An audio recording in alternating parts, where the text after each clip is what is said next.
Le 13h, Maria Mallard. Bienvenue à la une de ce journal. Kiev est encerclée. L'armée russe tente d'entrer dans la capitale et elle se rapproche. Les combats sont intenses dans la banlieue de la ville. La pression de l'armée russe est de plus en plus forte aussi à l'ouest du pays. De nombreuses villes sont quasi en état de siège. On assiste dans certaines à une catastrophe humanitaire. Des civils sont pris au piège, sans eau, sans nourriture et sans chauffage.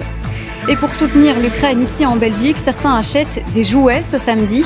Un petit magasin indépendant a décidé de reverser son chiffre d'affaires de la journée aux enfants en Ukraine.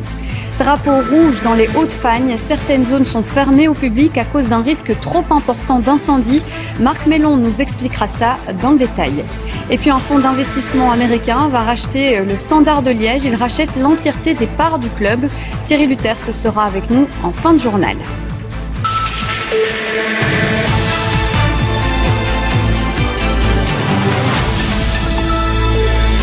Madame, Monsieur, bonjour. Prenons la direction de Kiev pour commencer ce journal. L'armée russe a fait une percée autour de la capitale ukrainienne. Elle ne se trouve plus qu'à 25 km du centre et les combats font rage autour de la ville. On regarde les images avec Thibaut Chuffard et Nathalie Massard. Sirènes d'alerte et tirs d'artillerie au lever du jour, le réveil a été brutal ce matin pour les habitants de Kiev. Les troupes russes resserrent leur étau. D'intenses combats auraient lieu en ce moment même dans plusieurs localités du nord et de l'ouest de la capitale. À coups de tirs de mortier, l'armée russe tente de neutraliser une à une les défenses ukrainiennes. Vers 6h30 du matin, les tirs d'artillerie ont commencé. Des civils vivent ici. Ce sont les faubourgs de Kiev et des appartements résidentiels. Cette maison d'une localité à l'ouest de Kiev a été touchée par un obus. Les hommes du feu sont immédiatement mobilisés. Envers et contre tout, la vie continue alors que tous se préparent avec sang-froid à vivre un long siège et à devoir affronter le pire. Tout ira bien et l'Ukraine survivra. Tout ira bien pour nous, c'est notre manière de penser. Il n'y a pas de panique, on essaye de rester calme, cuisiner, nettoyer, prendre soin des animaux, donc tout va bien. La vie continue et personne ne panique, personne, croyez-moi. Le maire de Kiev et son frère, tous deux anciens champions de boxe, ne sont pas naïfs. Ils savent que les Russes comptent étrangler la ville, mais pas question d'abandonner le million d'habitants restés sur les 3,5 millions que comptait Kiev il y a 3 semaines encore. Very important to give this service to people. We have right now electricity, heating, gas, we have water, and we not accept it will be the war destroy the logistic. This is our home. This is our home. Yes, there are a lot of refugees left towards west, but a lot are coming back. Les militaires ukrainiens se préparent. Les troupes russes, elles, ne sont plus qu'à 25 km de Kiev. Et de nombreuses villes sont encerclées et fortement bombardées. C'est le cas à Marioupol dans le sud-est, mais aussi à Mykolaïv dans le sud. Plusieurs hôpitaux ont été touchés par des bombardements. Sur place, la mort fait désormais partie du quotidien des civils. Je préfère vous prévenir, les images que nous allons regarder sont glaçantes. Samy Devoist, Philippe Jacquemeut. Les bombardements ont duré toute la nuit. Mykolaïv, petite ville portuaire du sud de l'Ukraine, à 200 km de Marioupol, n'est plus qu'un amas de gravats, de cendres et d'immeubles éventrés. Parmi les cibles des bombardements russes, un centre de soins contre le cancer et un hôpital ophtalmologique, sans compter le reste. Une ville détruite, désormais privée du minimum vital dans de nombreux endroits, comme c'est de plus en plus souvent le cas dans le pays. En raison des bombardements constants, il n'y a plus d'électricité, plus de gaz, il n'y a plus de chauffage et plus d'eau. C'est une catastrophe humanitaire. 2 mots qui sont synonymes de Fédération de Russie. Les magasins sont vides, les civils privés de tout. Seule la petite marchande de fleurs tient le coup, au milieu d'une ville désertée et dévastée, où parfois les gens se battent pour trouver un peu de nourriture. Mais le maire de Mykolaïv entend montrer l'exemple et rester debout. Ils vont continuer à nous attaquer encore et encore, pour nous démoraliser et nous faire tomber.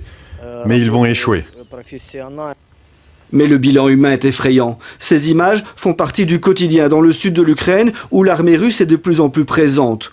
Le nombre de victimes ne cesse d'augmenter, les réfugiés sont de plus en plus nombreux, et la pression ne faiblit pas.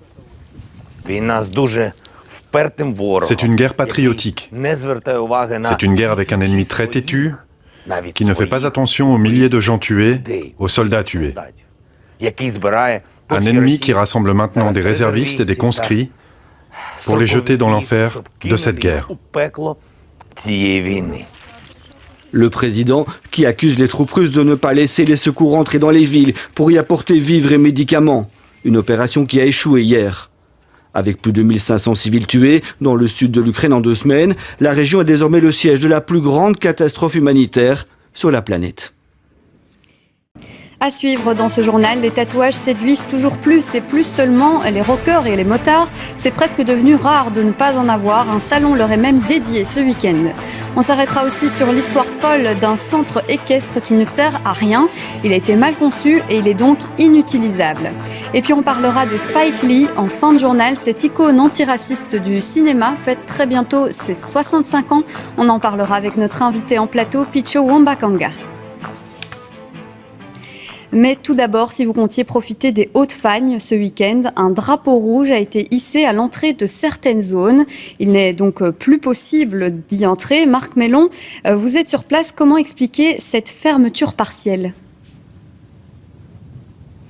Oui, bonjour. En fait, très clairement, il y a un danger d'incendie. En fait, ça peut paraître paradoxal, mais les sols sont gorgés d'eau et pourtant en surface les herbes sont extrêmement sèches. Regardez, on dirait quasi de la paille de SB. Et en fait, il y a un risque d'incendie. Évidemment, le département de la nature et des forêts ne veut prendre aucun risque et donc depuis jeudi, il demande aux promeneurs ici de ne pas accéder à certains endroits, même si ici et ailleurs, il y a certains lieux accessibles. Je vous propose de regarder tout cela dans ce reportage que nous avons réalisé ce matin avec Anne-Catherine Musel et Jérôme-Emmanuel de Neuville. Sur le plateau des Hauts-de-Fagne, à certains endroits, le drapeau rouge est hissé. Il est donc interdit de fréquenter les lieux. Ça signifie que les grandes fagnes, les sentiers de promenade qui s'y trouvent sont interdites d'accès pour des raisons de sécurité pour les promeneurs. Parce qu'en mars-avril, c'est toujours la période où chez nous le danger d'incendie est le plus grand. Contrairement à ce que les gens voient dans les médias en Méditerranée où ça brûle en juillet-août. Avec les nombreuses précipitations, le sol est gorgé d'eau. Par contre, en surface, les herbes sont sèches. Il faut absolument éviter un début d'incendie. Ça paraît sec, mais le sol il est trempé, on a eu tellement d'eau, en dessous c'est humide, mais c'est au-dessus que tout est sec. On a eu des vents d'est et du nord pendant maintenant presque 10 jours, donc tout est asséché, et il suffit d'une petite flamme et tout s'emballe. Pourquoi ? Parce que ces herbes sèches, ça brûle terriblement. René Damen n'est pas prêt d'oublier l'incendie qui s'est déroulé sur le plateau des Hauts-de-Fagne en 2011.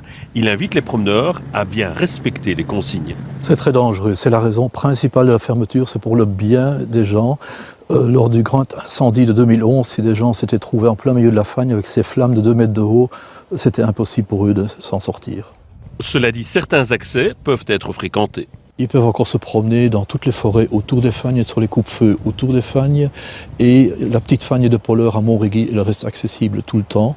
Et s'ils arrivent quelque part où il y a un drapeau rouge et un portique, c'est clairement indiqué. Là, évidemment, c'est fini. Ceux et celles qui ne respecteront pas les directives du département de la nature et des forêts devront payer une amende de 150 €. Et place maintenant à l'histoire assez surréaliste d'un centre équestre dans lequel il n'y a aucun cheval. Au lac de l'Odeur, ce grand centre a été construit il y a 8 ans maintenant. Le hic, c'est que cet endroit est inutilisable et du coup inutilisé.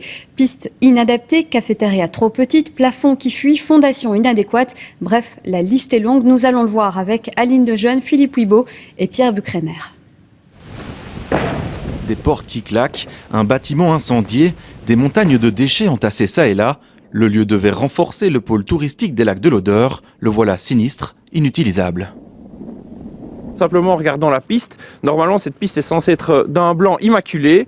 Vous voyez que elle est parsemée de taches brunes, simplement parce que notamment la piste a mal été conçue à la base. Donc on a gratté le sol, la piste là il faut la refaire déjà. Sur le site, les défauts d'ouvrage sont légion. Les pistes d'équitation ne respectent pas les normes de sécurité, les toits fouillent. À peu près chaque fondation pose question, même la cafétéria. Nous sommes ici en fait devant la cafétéria. Comme vous pouvez le constater, la cafétéria peut au maximum accueillir une vingtaine, une trentaine de personnes, alors que clairement le site est conçu pour pouvoir accueillir des concours qui accueillent des milliers de personnes. Donc c'est tout à fait sous-dimensionné. Pourtant, le centre équestre a déjà coûté près de 2 millions d'euros d'argent public, 2 millions et 8 ans sans le moindre box, sans le moindre cheval. C'est un gâchis énorme qui dure depuis des années. Moi, ça me rappelle l'époque du journal des travaux inutiles. On en est revenu à cette époque-là, j'ai l'impression. Hors micro, plusieurs sources dénoncent la mauvaise gestion de la SBL des Lacs de l'Odeur. Mais pour l'association gestionnaire du plus grand site touristique wallon, aucun candidat à l'exploitation du centre équestre ne répond aux critères fixés par le cahier des charges. Pour le moment, malheureusement, le marché n'est pas encore octroyé. C'est embêtant pour nous, on l'admet. C'est pour ça que nos instances se réunissent à nouveau ici prochainement pour définir un nouveau projet et relancer normalement un nouveau marché. En attendant, les vols et dégradations se multiplient et le gouffre se creuse. Il manque aujourd'hui 2,5 millions d'euros supplémentaires pour rendre le site opérationnel. C'est la fin de ce journal. Tout de suite, vous avez rendez-vous avec Daniela Prepeliou pour la météo. Place ensuite à la course cycliste Paris-Nice. Excellent après-midi sur la Une.